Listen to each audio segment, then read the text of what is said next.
Hello everyone and welcome back to episode 247 of your favourite Formula 1 show. Yes, Jamie and I return this week with, well, I guess a special celebration episode in which we've got nothing planned because Jamie183, after months and months of begging and moaning and, well, not moaning necessarily, but just appealing to our vast audience and network of followers and fans, we've finally reached 1k subscribers over on the YouTube. It's a great day. It really was, on whatever day it was. And shout out to the person who commented that they were the 1,000th subscriber. Yes. Unreal stuff. So yeah, absolutely. Thank you very much for that. Scenes. Obviously, we've been chilling on YouTube for 4.5 years now. When did I create the... I created the podcast channel a long time ago and then we didn't post on it for ages. It was late as well, so we started on your channel, didn't we, back in the day? We started on my channel. The podcast channel was created on the 17th of May, 2022. But I don't believe... 3 years. Yeah, episodes weren't really going up for a long time on that channel. But the podcast started at the beginning of 2021, so that's pretty good. And we chose a good year to start, that's for sure. We certainly Imagine did. we started in 2023. The amount of people I know that's like, because we kind of got in a bit early, didn't we, over a lot of podcasts. Yeah. The amount of people I know that started one in 2023 and then gave up because it was so boring. But, Jamie and I are here for the long haul. You know, we've sat through some pretty terrible F1 seasons in our time. We really have. So we're not going anywhere. So I guess now we've just got to ask that you try and help us get to 2,000 subscribers. Yeah. In the future Tell as well. your friends, tell your family, tell anyone. Exactly. Anybody that might care about Formula 1, I'm sure they want to listen to us ramble on. Because I think this week, Jamie, it's going to be a little bit of a rambly episode, isn't it? We're right through the depths of a weird little break that isn't a summer break, but is kind of like a precursor to the summer break. But it's the world of Formula 1. Things are constantly moving, aren't they? And I think the first and probably biggest talking point we've got this week is that Cadillac apparently are making big strides in signing their 2026 drivers. Yeah, they are actually. And it's been kind of, ever since, January, I feel like, maybe even earlier, that Sergio Perez is probably in one of those seats, just by virtue of being the best free agent available, probably. And, yeah, obviously the North American connection with Cadillac and Perez being from Mexico, so it does make sense, I think. But yeah, the rumour mill's kicking around, and Perez is a name that keeps on coming up in relation. Obviously, he was there in Miami when they did their launch at the Grand Prix. There's a lot of good free agents on the market at the moment, but Perez, probably is the best one. And it looks like he will be sat in one of those seats come 2026, which is good. I think Perez has got more to give in the sport, and it was a shame for him to go out the way he did, especially since his replacements haven't exactly been glowing, have they, at Red Bull? So perhaps we treated him too harshly. It's one of those horrible things, isn't it? Because, we've said it for years, haven't we? That, being in that second Red Bull seat is just basically a death nail for you, isn't it? And I think... And every time people say it's like, oh, this time around it might be different, and it just never is. Even now that first seat over the last couple of races has started to become a bit of a death nail as well, to be completely honest. And the whole team seems to be just becoming a bit of a death nail as we keep rambling on about in recent times. But I've done it in F1 25 career mode, Jamie, as well. I'm just going to put it out there, but I genuinely think there is a fantastic business to be had in Formula 1 right now of just picking up Red Bull rejects. Drivers that have failed at Red Bull that are kind of like tainted goods. I think Perez is still got, unless something, a bit like a Daniel Ricciardo coming back after, some tough times elsewhere. Perez, I feel like, could be more of an Albon or a Gasly of get out of the Red Bull program and really start delivering again. And I think he could be fantastic bang for the buck for Cadillac. Yeah, definitely. And the fact, there's no transfer fee, as it were. He's not under contract somewhere else.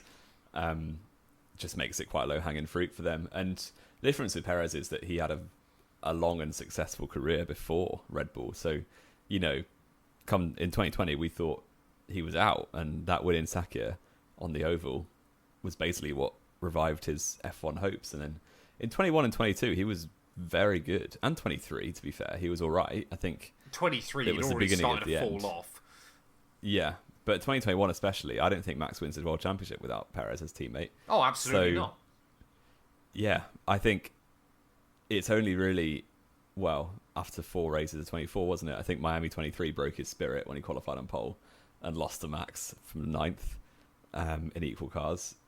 And really, that was the turning point for him and Max's relationship, was he just never could hold a candle to Verstappen from that point onwards. So, Well, it was that, wasn't it? Monaco as well.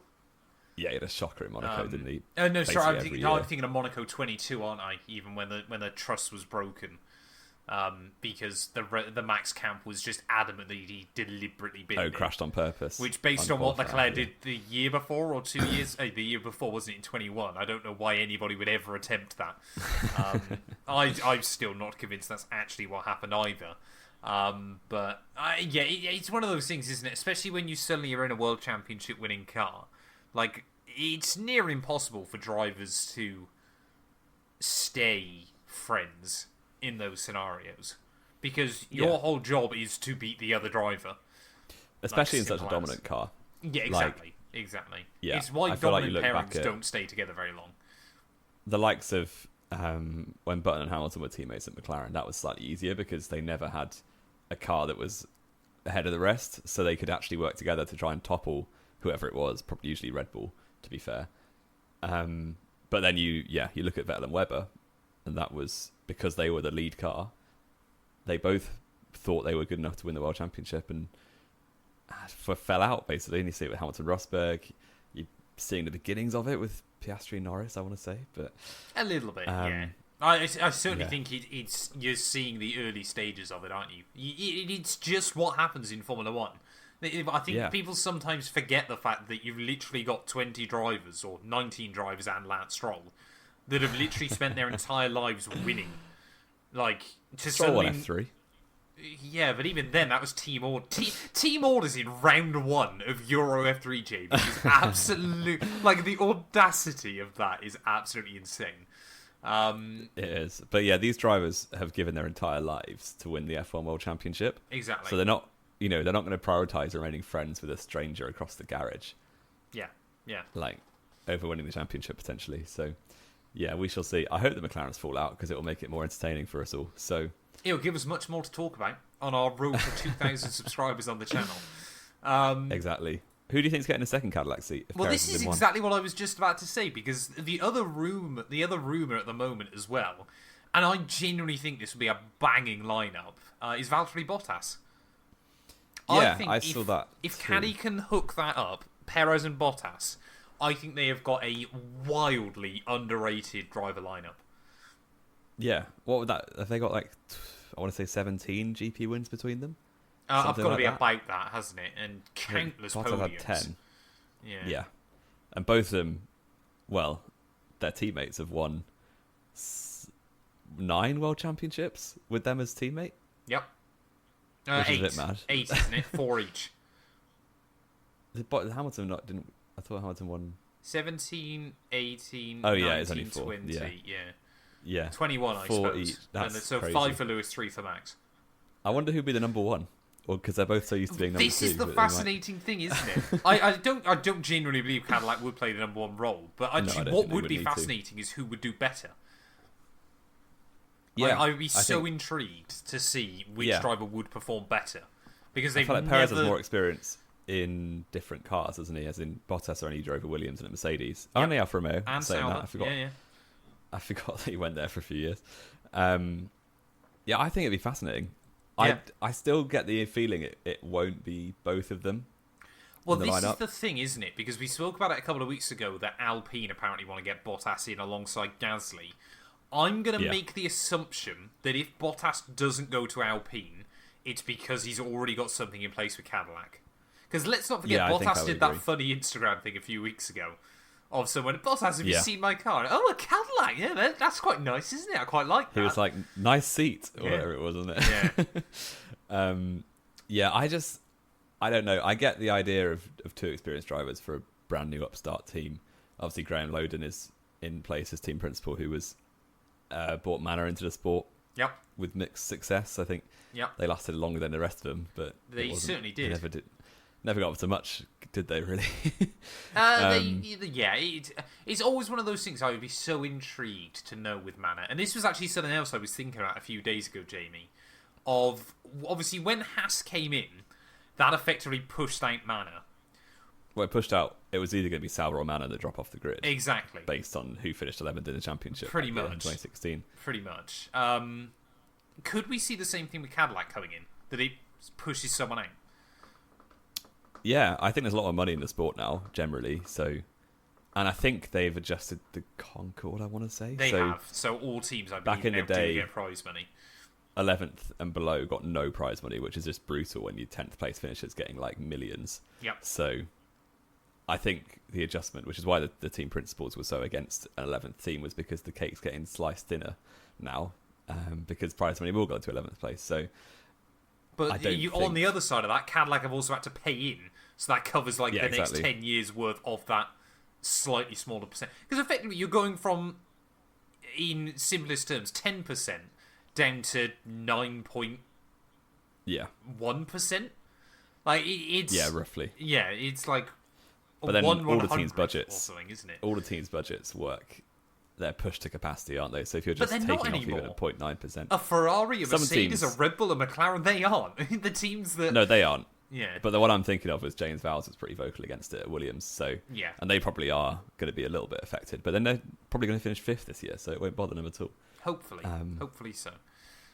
Yeah, I think I'd like to see a younger driver in that seat. Maybe like someone like Drugovich, someone like Vesti's been mentioned. I think Joe Bottas would be funny just to go and steal. I haven't seen Vesti mentioned. The only one I've already seen is Jack Crawford out of Formula 2. Really? Yeah.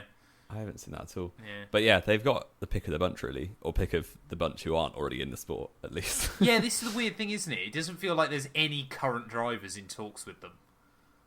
Yeah, but I don't see why there would be, because everyone's kind of locked themselves in for the first year of 26, haven't they? So they won't... And it's such an unknown quantity. I think all teams... Is there any team you'd be actively trying to leave at the moment in F1 apart from Red Bull? I was going to say Red Bull, Alpine, probably.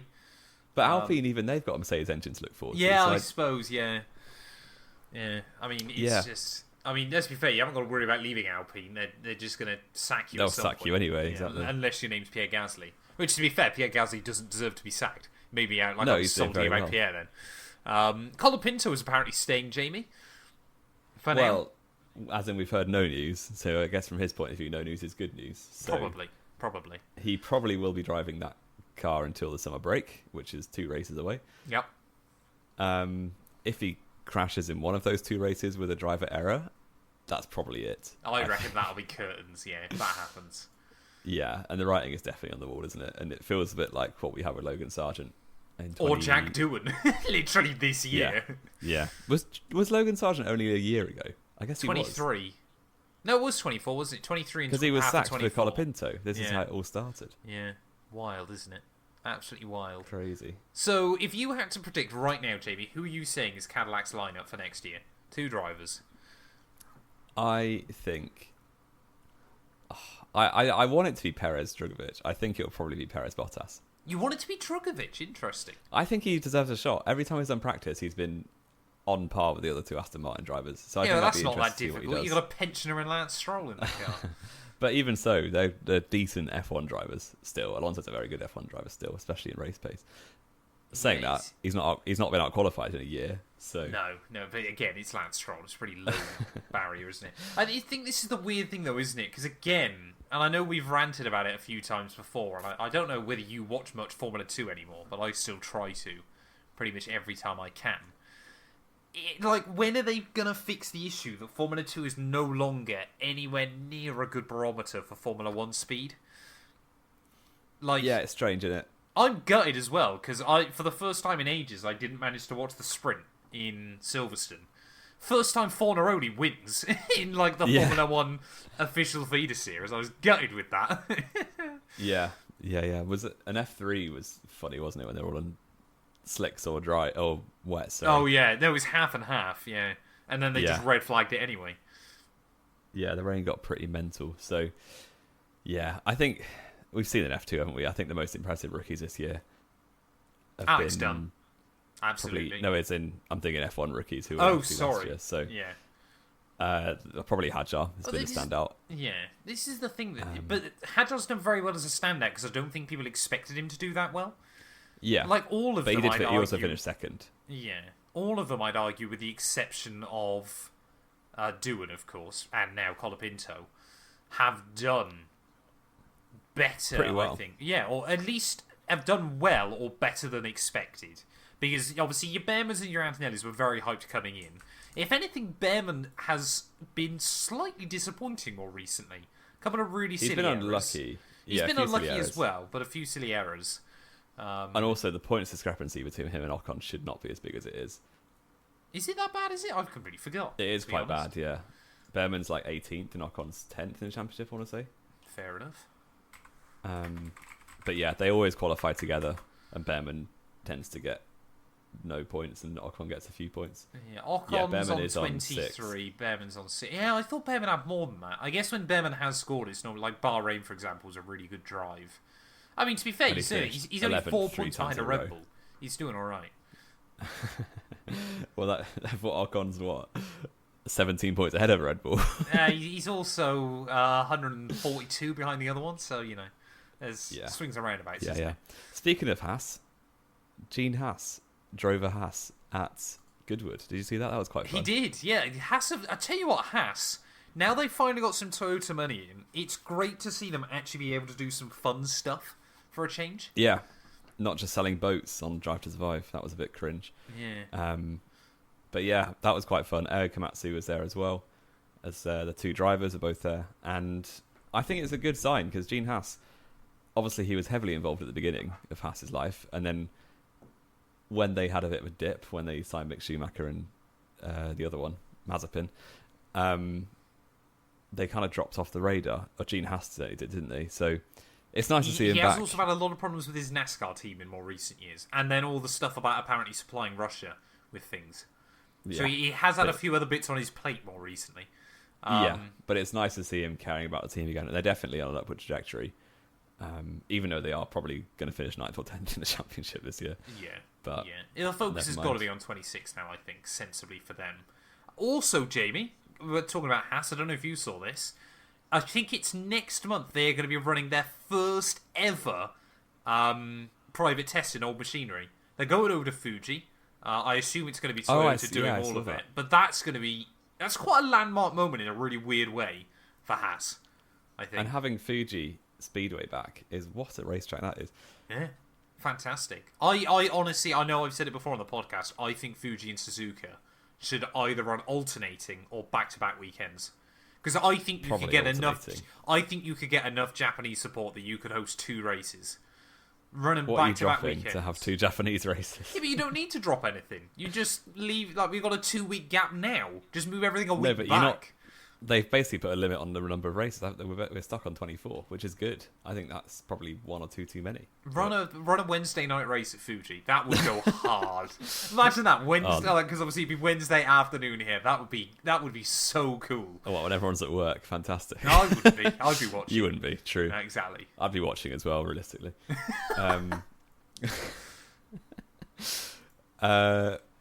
Red Bull. We haven't spoken about them enough yet.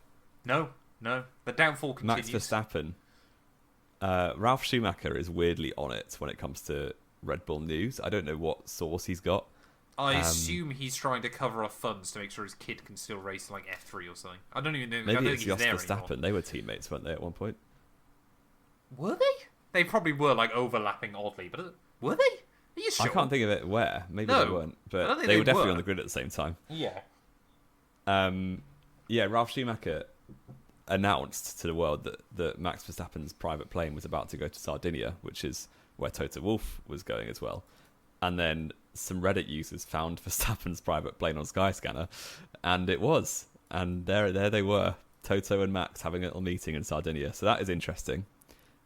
Can I don't know. Say, on a slightly unrelated note, I think it's absolutely fantastic that air flight data is publicly accessible. It's one of those few things that I'm staggered they still allow, but I absolutely love it. Because I don't think incredibly rich people should be able to hide away from it. They shouldn't be able to fly around anonymously. Yeah, I agree. And yeah, who doesn't love a bit of Skyscanner? Exactly. Flight Radar 24. You're Flight Radar. Skyscanner's I just the airline ticket pricing. Yeah. I do love Skyscanner. It's very true. Yeah, you travel but Flight Radar is good as well. Hashtag ad. No. Yeah. Could Max go? I've spoken about it plenty of times. I still don't think he's going for 26. No. To Mercedes. No. Yeah, I'm not optimistic. I don't know why. Well, the thing is, I want to see George stay at Merc, to be honest. I don't want to see him then suddenly get lumbered with the Red Bull. Because I just have no confidence in it. I just, again, people know I'm not a Max fan. I just want to see him suffer in that car for a couple more years. Well, he's got 4 World Championships beforehand, so it's not the end of the world. Yeah, exactly. So suffer for a while. Like the rest of us have to. Had to. You're not anymore. Yeah, also on Red Bull, obviously recently sacked Christian Horner. His good friend from Oxfordshire, or wherever he's from, Jeremy Clarkson, thinks he's going to go to Alpine. I don't know how much we trust Jeremy Clarkson as F1 source. Well, he famously said, didn't he, before Silverstone that it wasn't going to rain, and then immediately it started raining. Yes, but to be fair to him, he called that Newey would go to Aston Martin at the Bahrain Grand Prix. Everyone had been calling that, though. No, but he was the first. I hate this idea that people are saying. The only one I will genuinely say in recent times that Jeremy absolutely nailed when it came to Formula 1 was Silverstone last year, when he was like, it's raining, Hamilton or Alonso is going to be on top. Hamilton was on top. That one was a good call. That was a good call. And he said the experienced drivers would do well this year. And look who came 19th to 3rd. The third most experienced I was going to say, Lando and Oscar won. I mean, they're fairly experienced, but I wouldn't exactly say they're right there we go. The I don't hate the idea of Christian Horner going to Alpine. Yeah, I mean, I think it makes sense. Just get all the slimy people in one team, I guess.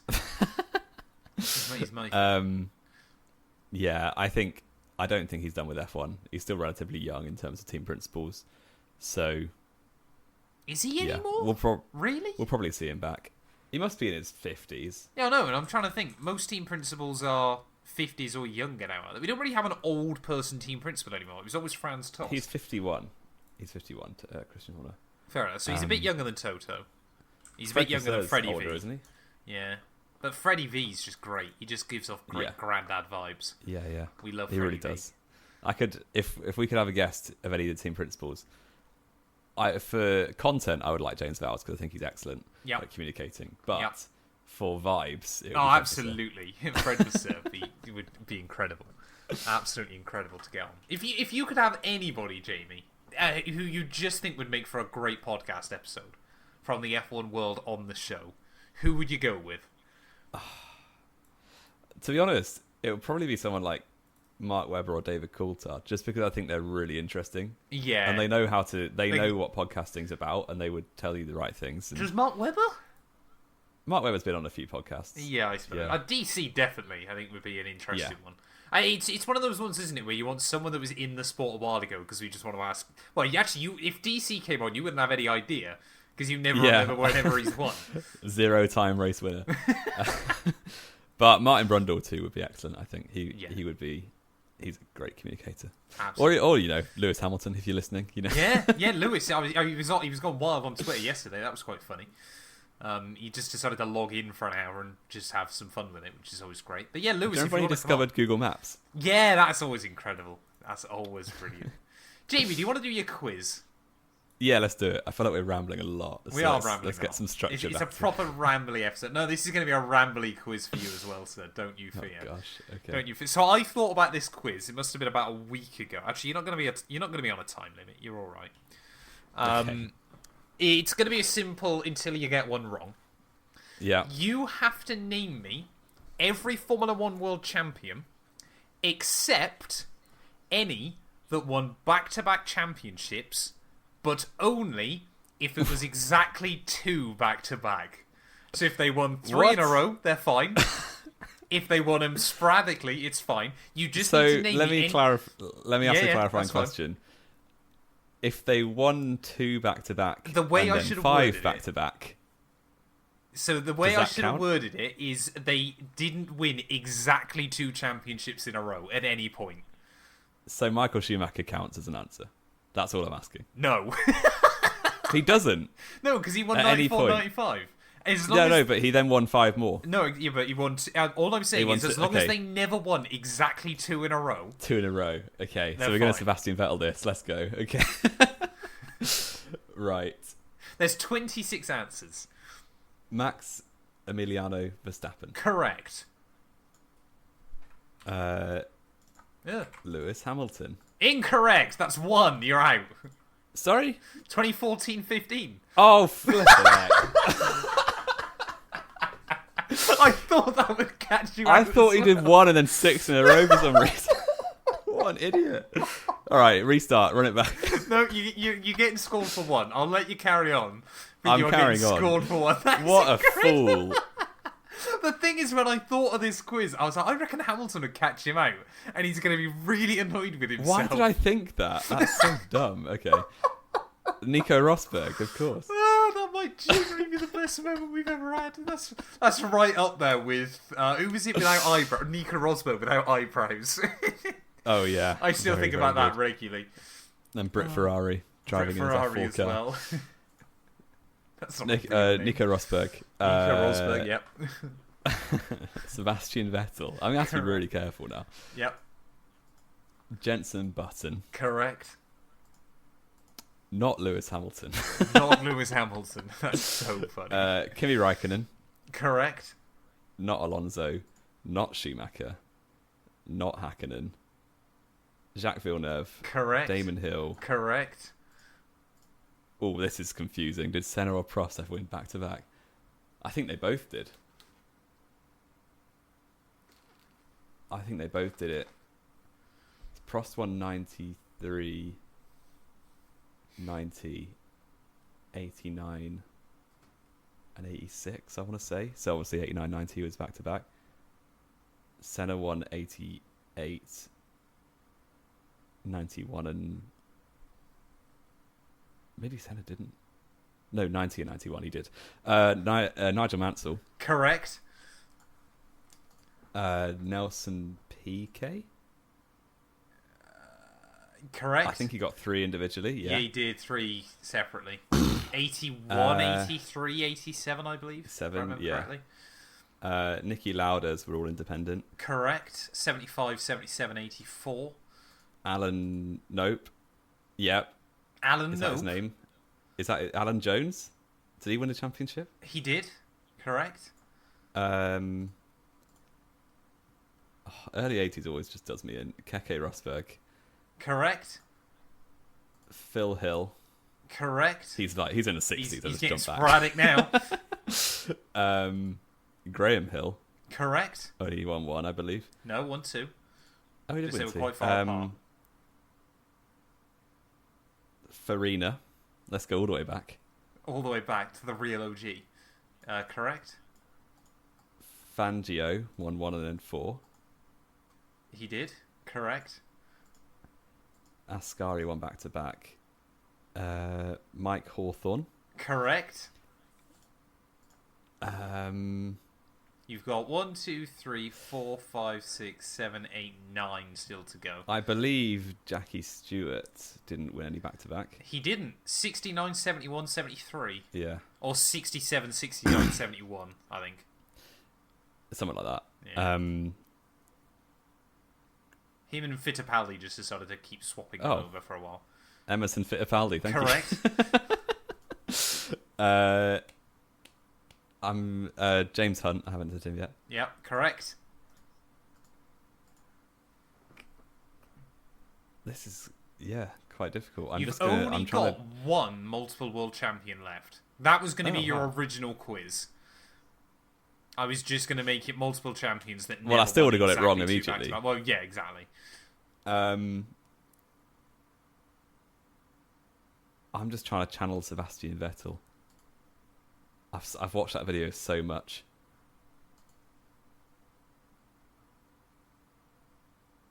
Is it 70s? I'm guessing it's 70s. There's 70s and 60s.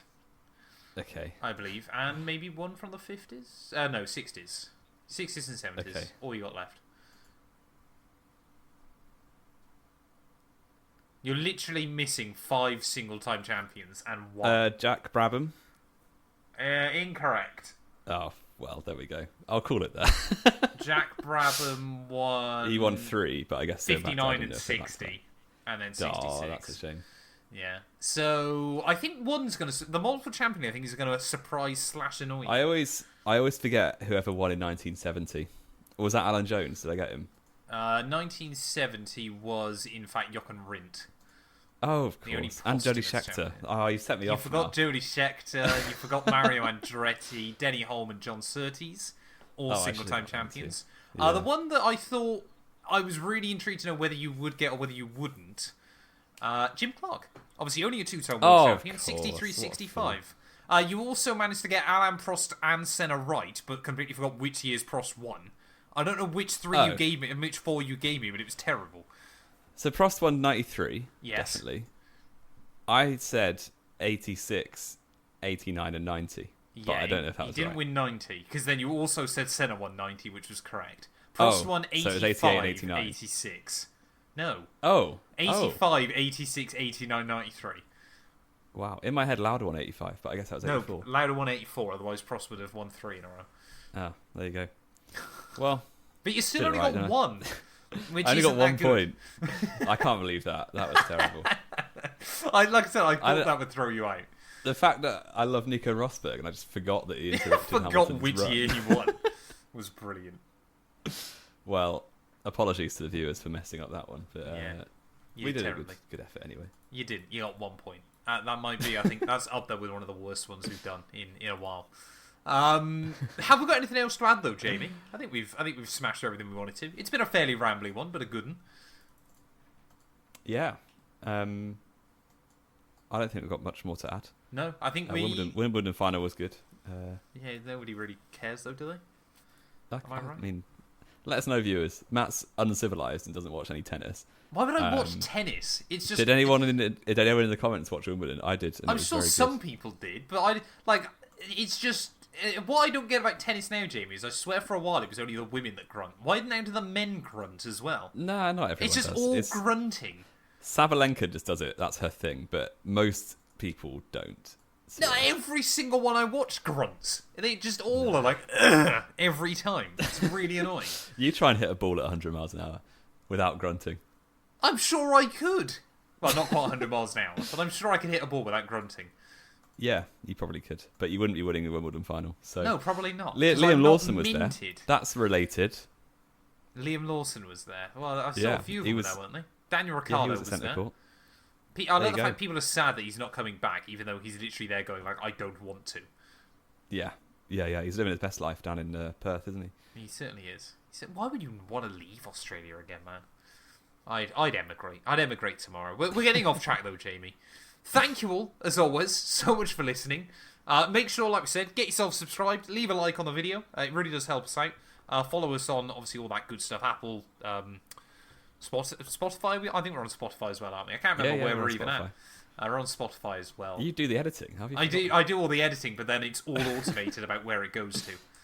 I have a piece of kit that sends it all out to places. Wow, behind the curtain. Exactly. But anyway, Jamie and I will return. I think we're gonna because next week is Belgium preview, isn't it? We've got a few bits planned for the summer break, but we're halfway through like this weird little break. We're getting there, ladies and gents.